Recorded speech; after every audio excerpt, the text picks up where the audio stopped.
minhas queridas! Tudo bem? Confesso a vocês que eu queria hoje falar de um assunto mais... falar em um livro mais íntimo, mais próximo, mais... Mas eu acredito na voz do Espírito Santo. Eu acredito quando aquela voz boa diz, fale sobre isso. E quando nós vamos analisar, é positivo, é instrutivo. Não tem o intuito de nada que venha inspirado da Bíblia Sagrada tem um intuito ruim. Nada. Ainda que a palavra, ainda que o ensinamento, a lição, ainda que a literatura seja corretiva, ela é positiva, desejada, agradável, necessária, aplicável, bem-vinda. E procurando o livro de Esther, que é um livro que eu gosto muito, porque ele traz inúmeras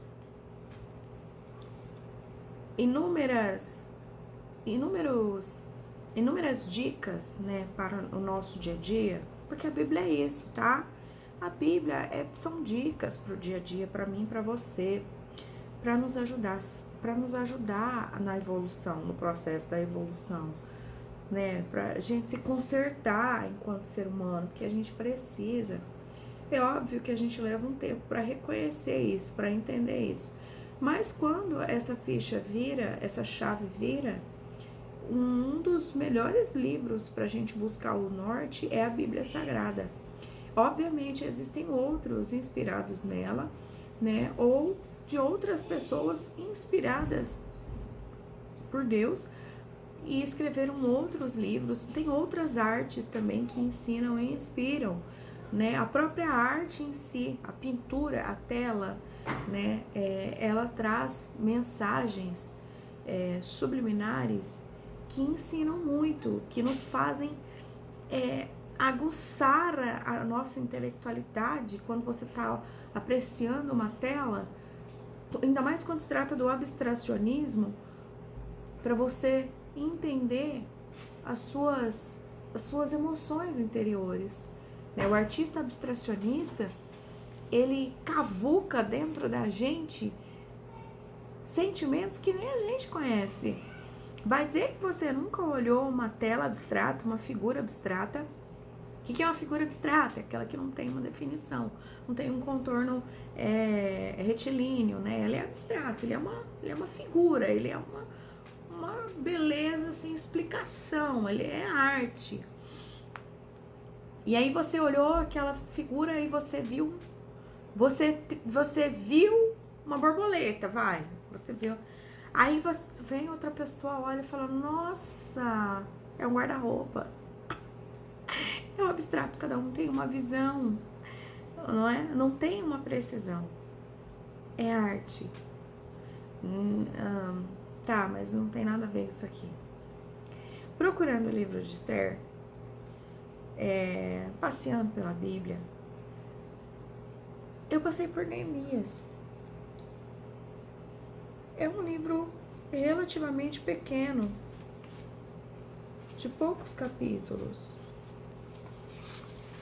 Deixa eu ver. Que antecede Esther. Neemias tem 13 capítulos. 13 capítulos Neemias tem. Como ele antecede Esther,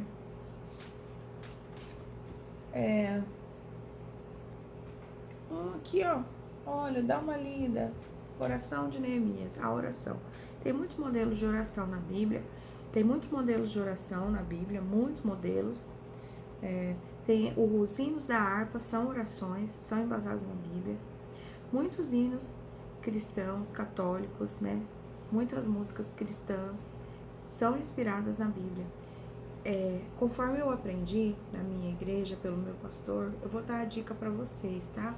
Gosto muito de compartilhar o que eu aprendo com quem não vai na igreja, não tem essa rica oportunidade de aprender com quem estudou e está lá ensinando com tanta determinação, com tanta sede, com tanto esforço, pagando o preço para ensinar, para ver as pessoas evoluírem enquanto seres humanos, em todos os âmbitos de sua vida. E aí, nosso pastor ensinou, né, para nós verificarmos aquilo que nós ouvimos. E depois eu refletindo, tem muita coerência, porque um dia no salão da minha amiga, a Mara, nós estávamos ali entre mulheres, uma pastora, pastora Janete Justo, queridíssima, minha amiga. Nete, te amo, querida. Deus te abençoe, continue te abençoando, te amo demais. Né, a Mara, amiga, te amo. Né, agora minha coordenadora, né, de vendas de nossos produtos.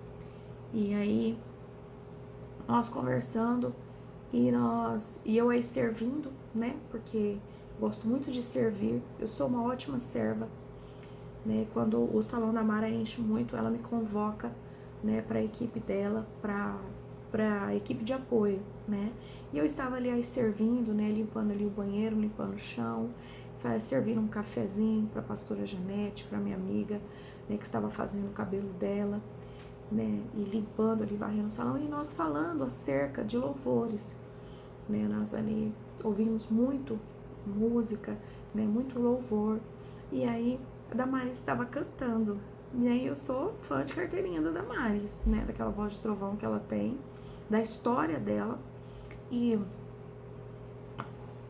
em um dado momento, as meninas começaram a comentar que os louvores dela têm uma letra, eu não me lembro a palavra que foi, e nós começamos a conversar acerca daquilo. Eu fui aprender com elas, né?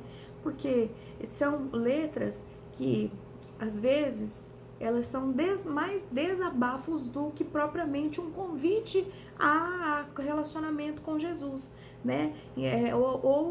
Tem outras até que vão além, que são que deturpam, e tem o próprio levita, que às vezes ele está vivendo uma situação de testemunho contrário, né? E aí nós temos que ter muita cautela para apreciar, degustar aquele alimento. Será que vai me fazer bem? Será que, entendeu? Né?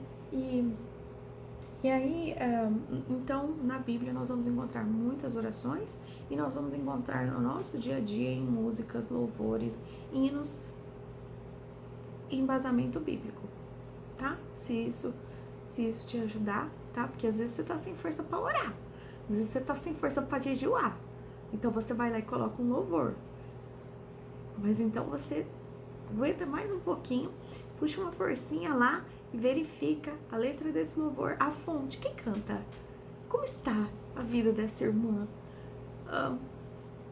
né?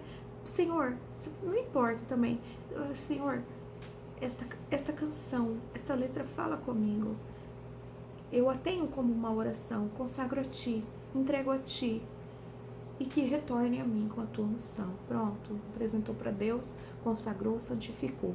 Pronto, glória a Deus, melhor coisa, faz isso. Neemias, ele antecede Esther, que era o livro que eu gostaria de conversar com vocês hoje.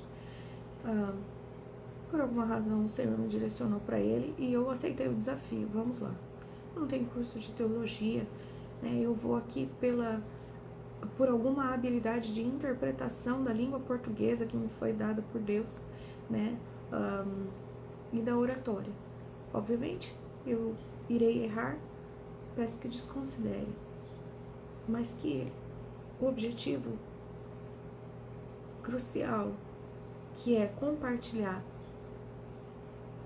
a glória do Senhor na tua vida, como Ele tem derramado na minha, seja alcançado. Mas aqui com muita humildade, dizendo que corta aí, corta aqui, tá bom? Dizendo que bate aí, bate aqui.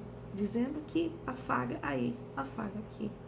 Antes fala comigo, para depois com quem tiver que falar. Vamos lá. minha cabecinha ficou aqui em Neemias, não consegui ir pra Esther. Eu li um comecinho, eu li o versículo 7 do capítulo 1. E daí eu disse, bem, o Senhor está querendo me falar alguma coisa, vamos ver o que é. E me veio a pergunta em mente, Neemias faz parte de qual contexto na Bíblia Sagrada? Qual a importância, qual a relevância disso, Fátima? Lê lá só onde você leu, compartilhe com nós. Porque tem ordem e decência, né? As coisas de Deus é com ordem e decência, né? Eu tenho aprendido isso. Meu pastor é bem general, já falei com vocês.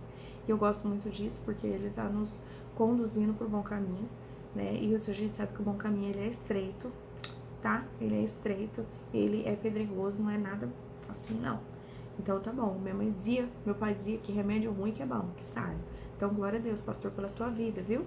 Vida da minha pastora, dos teus filhinhos, do teu ministério, da tua mamãe, do teu papai, dos teus irmãos, de toda a tua família, da sorte de bênçãos, meu pastor. Seja sobre a tua vida, seja sobre o teu ministério.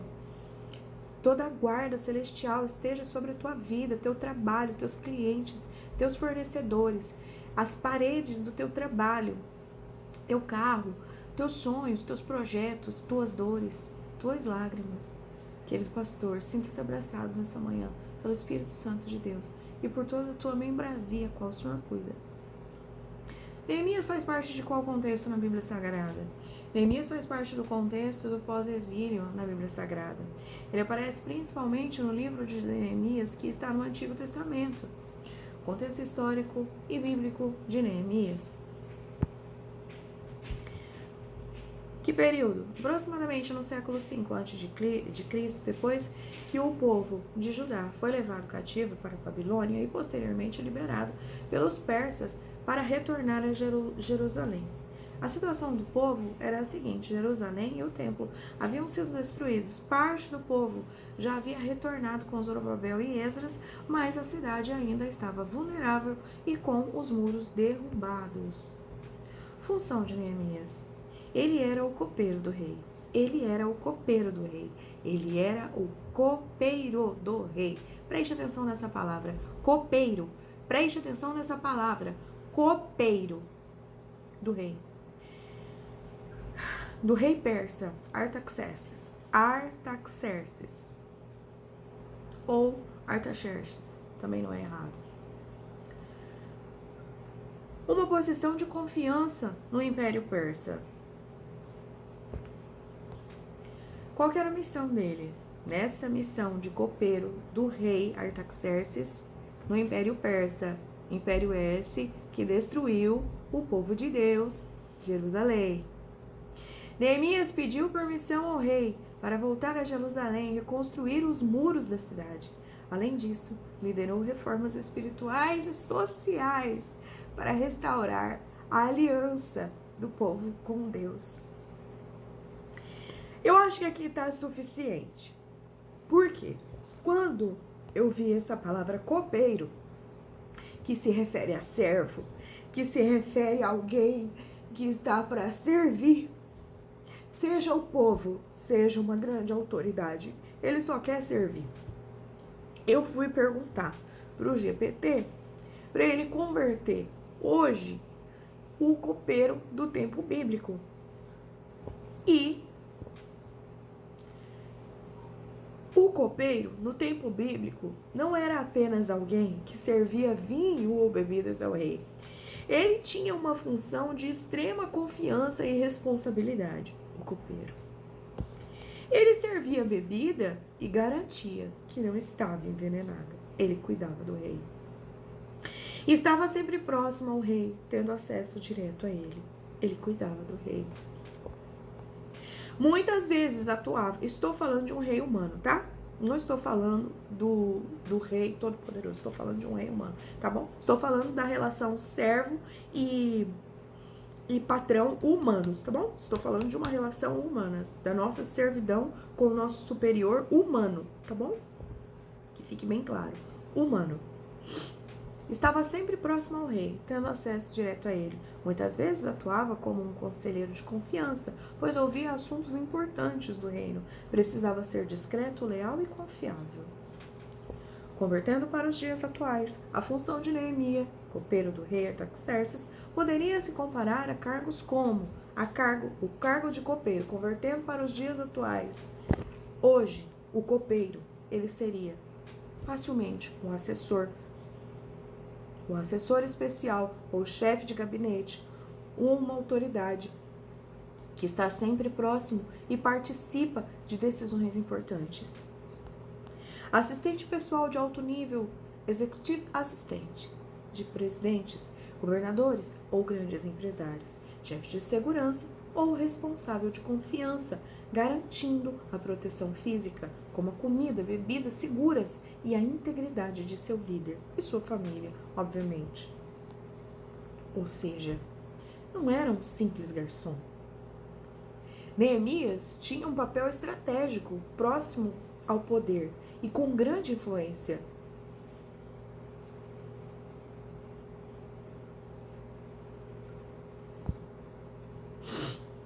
Aí o GPT pergunta assim: quer que eu te mostre como essas características de Neemias podem ser aplicadas na nossa vida hoje como líderes ou como servos de Deus? Ou quer que eu faça uma analogia mais detalhada com exemplos modernos de empresas e governos?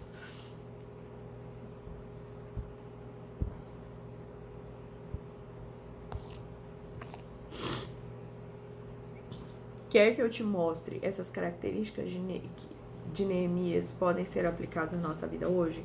Como eu disse,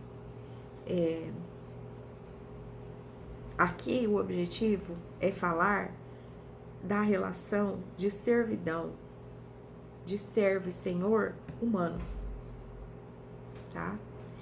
Ontem nós lemos na igreja a parábola dos servos e dos talentos. E eu percebi que tem 2 versículos que eles são idênticos. Servo bom e fiel. Eles se repetem 2 vezes. O Senhor falou para o servo bom e fiel. Ele se repete. Tem um versículo, pula, lê lá. Não vou te dar spoiler aqui não, de toda. Eu falei, mas são idênticos. E o Senhor tá com S minúsculo. Então não é o Senhor Deus, é um Senhor homem. Trata-se de uma pessoa. Neemias, ele era um servo. Artaxerxes era seu senhor com S minúsculo, de homem, de patrão. Ele era o seu patrão. Ele o servia. Perceba que ele serviu o rei que destruiu o povo dele. Que missão é essa? Ele deve ter perguntado: o que eu tô fazendo aqui? Eu tinha que estar lá no meio do meu povo, lutando com eles, morrendo com eles. Mas ele ficou em paz. Ele ficou em paz, mesmo discordando de muitas coisas. Ele ficou lá, fiel ao seu senhor, seu patrão, Artaxerxes. Ele se manteve fiel.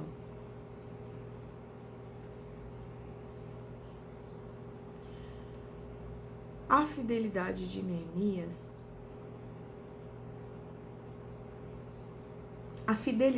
Neemias, garantiu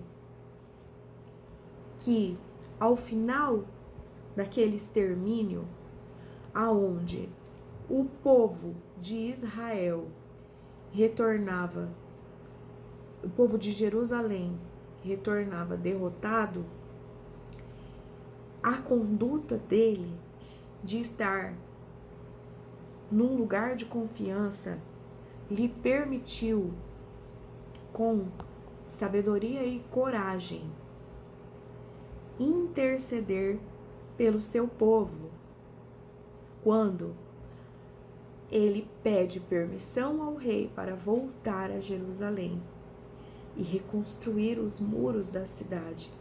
Além disso, liderou reformas espirituais e sociais para restaurar a aliança do povo com Deus.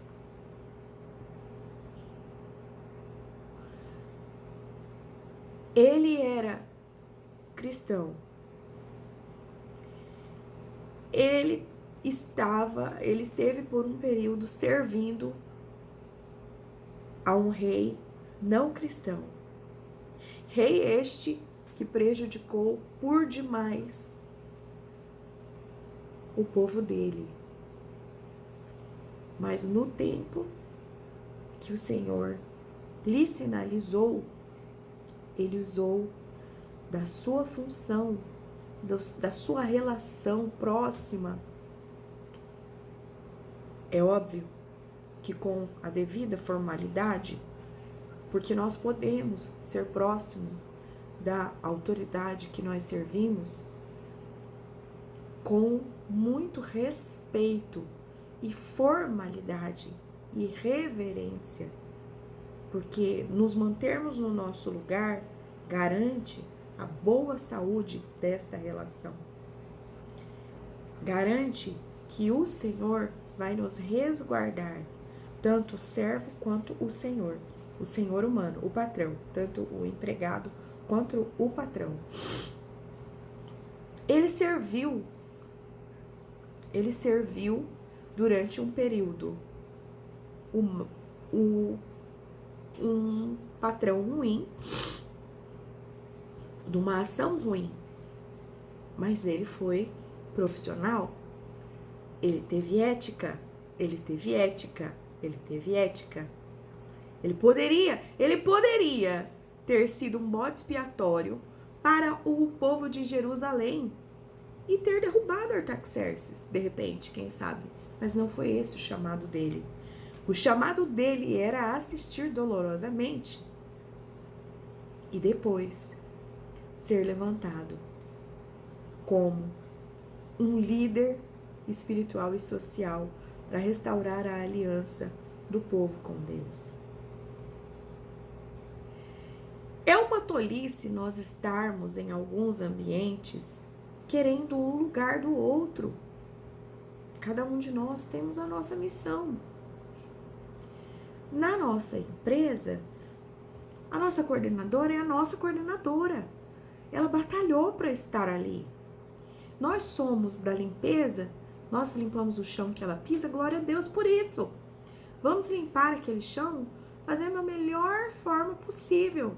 É o chão da nossa empresa, que paga ao nosso ordenado para quitar nossas dívidas, para viver com dignidade. Na nossa casa, nossa mãe, ela não é a autoridade que manda e desmanda demasiadamente. Ela é a autoridade que tem mais responsabilidade e que sobre ela virão as maiores cobranças, e nem todas serão repassadas para os filhos. Na nossa comunidade religiosa, seja ela qual for, por que nós queremos cargos altos, de alto escalão? Que tolice! Que tolice! Sejamos pequenos, tenhamos nomenclaturas pequenas, mas que a nossa intenção de honrar quem foi exaltado por Deus seja grande. Eu desejo com todas as minhas forças que a minha pastora seja a maior ganhadora de almas desse mundo. Eu desejo que o meu pastor seja o maior pregador da minha cidade. Que através da vida dele, grandes transformações aconteçam na vida das pessoas, na vida do ministério, na vida do Brasil, na vida do mundo. Por que eu vou querer o lugar deles?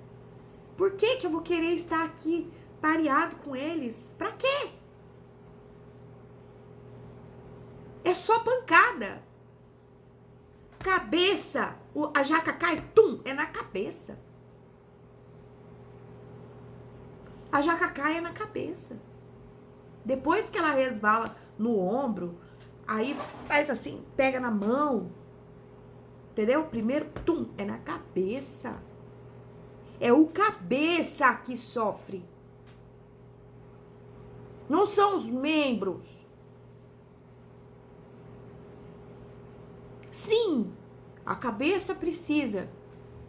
Essa cabeça precisa que esse membro leve o óculos até ela.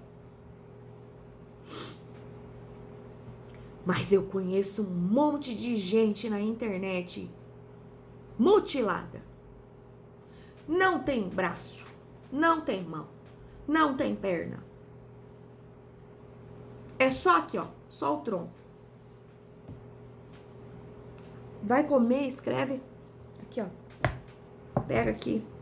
Deixa eu conseguir uma caneta. Aqui, ó. Escrevendo. Aí, pega a caneta, chuque no celular. No entanto, se a pessoa sofre um acidente grave e bate a cabeça, e a morte encefálica, o corpo pode ser de um halterofilista, pode ser o mais fit do mundo. Se a cabeça não estiver inteira bem, o corpo padece.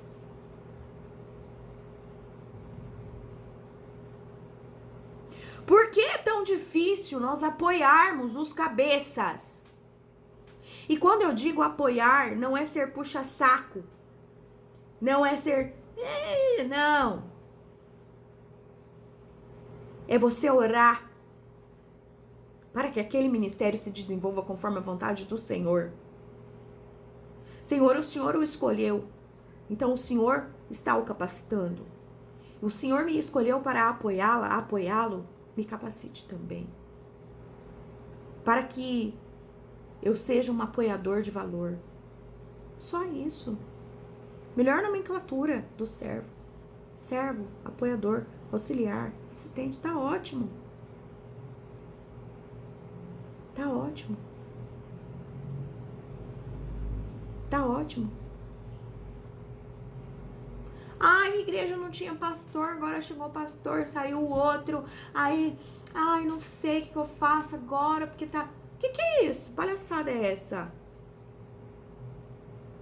O outro concluiu a missão dele, glória a Deus, ele foi, o outro chegou, glória a Deus, chegou. Honra pra todo mundo. A obra não pode parar. Porque eu e você estamos com o olho grande no cargo dos outros, na função dos outros, na vida do outro. Ai, mas estou há tantos anos aqui, eu queria tanto ser pastor dessa igreja. Vai orar. Vai pedir a sanção. Vai carpir a igreja. Pega uma enxada, carpa a igreja. Rastela o quintal da igreja. Servo, copeiro, assistente, assessor.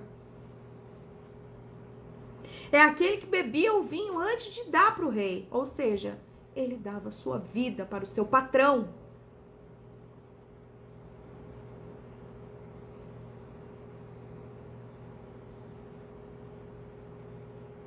Prostituição.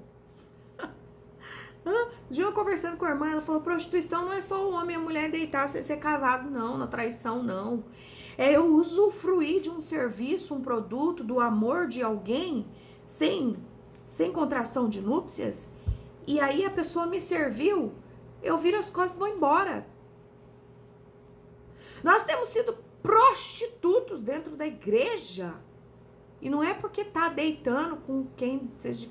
Não tô falando de relação sexual, não. Tô falando que a gente vai lá, busca Deus, pede oração. Senhor, me ajuda. Pastor, me ajuda. Pastor, socorro. Pastor, ora por mim. Fala no grupo. E na hora de ir pra igreja, congregar, ajudar, a gente não quer ir. Prostitutos espirituais é o que nós somos. Ficamos confabulando, falando mal dos pastores pelas costas. Fala na frente. Ai, pastor, olha, eu não concordo com isso. Fala na frente, qualquer coisa, marca uma reunião, chama ele na sua casa. coisa, pastor, posso falar na frente, encerra a fita, encerra o papo, encerra a treta e segue o barco, mas apoia. Se o Senhor colocou o seu gerente onde ele tá, deixa que o Senhor sabe o que ele tá fazendo. O Senhor permitiu, às vezes não colocou, mas permitiu. Deixa que o Senhor sabe o que ele tá fazendo. Dirija-se ao Senhor. Depois você chega nele. Ninguém vem ao Pai, senão por Cristo.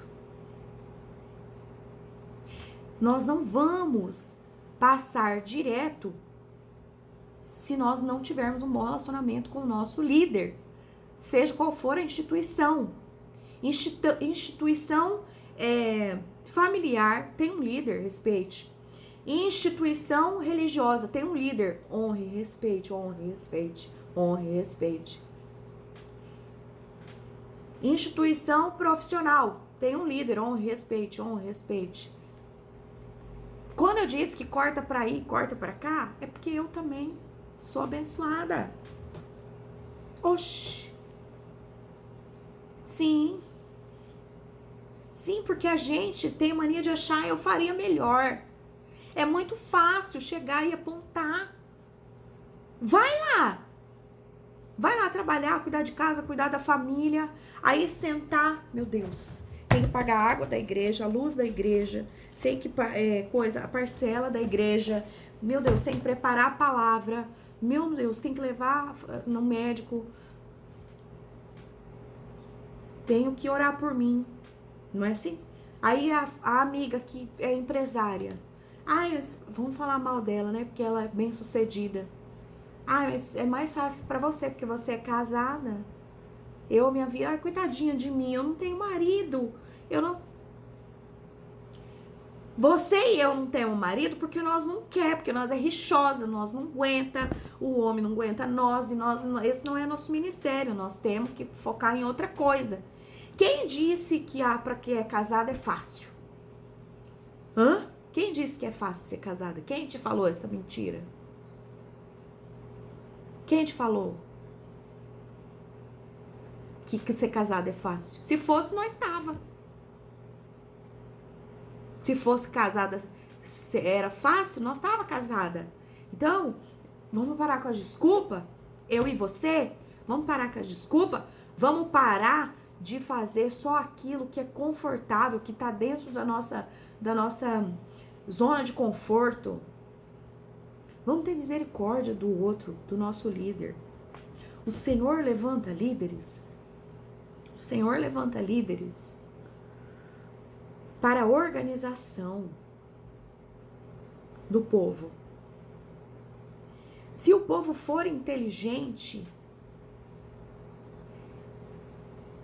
o povo vai crescer, vai evoluir debaixo daquela liderança. Ah, mas eu acho que o meu líder e a minha líder não estão preparados. Ora por eles. Conversa com eles. Alinha com eles. Você acha que Neemias não sentava, não tinha reuniões com Artaxerxes? Mesmo ele sendo o rei impiedoso que ele era? Mas ele era um homem de confiança. Ah, mas eu sou só a doméstica aqui. Mulher, eu já fui doméstica. Eu já fui babá. Quantas vezes as minhas patroas me confidenciavam coisas e nós ali juntas. E eu, menina, jovem. Menina, eu comecei a trabalhar com 6 anos. O meu serviço de 5 anos como babá, eu tinha 12 anos. Eu era uma menina. E às vezes eu via minha patroa, uma advogada, futura promotora, filha de promotor, advogado, confidenciando dores. E eu, menina, eu tentava sempre liberar ali uma palavra de conforto, de estímulo, de força para levantar a autoestima dela. Por que é tão difícil nós honrarmos a nossa liderança? Por quê? Nós precisamos deles. Nós precisamos deles. Por mais que nós somos a maioria, mas nós precisamos deles. O Senhor colocou lá. E Ele conta com os servos para que aquela liderança seja bem-sucedida. Se tiver muito difícil para mim e para você amarmos a nossa liderança, vamos olhar assim, vamos pensar assim, mas e se fosse o meu filho lá? Pastor tem mãe. A sua coordenadora tem mãe. O seu patrão tem mãe. O seu chefe tem mãe. Tem pai. Tem filho. Tem família. E se você fosse um membro da família dele? Mas aquele membro que é fechamento, tá? Não é aquele membro que é Judas, não. É aquele membro que é fechamento. E aí você tá vendo aquele membro da sua família ser maltratado, ser destroçado.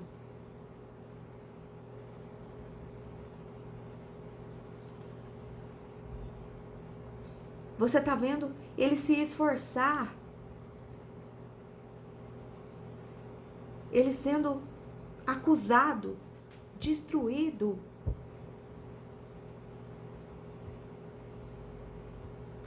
Sabe o que eu e você temos que fazer diante dessa guerra?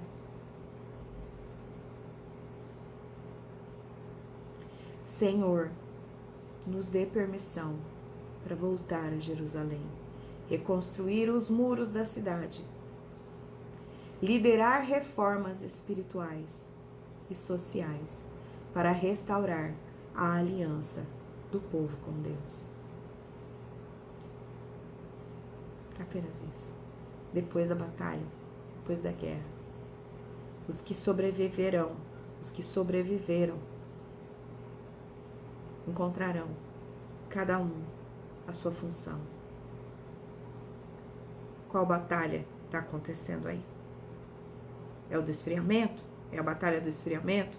É a batalha da escassez? É a batalha do desemprego? Essa batalha não é para a morte. Essa destruição não é em vão. Você tem a sua missão.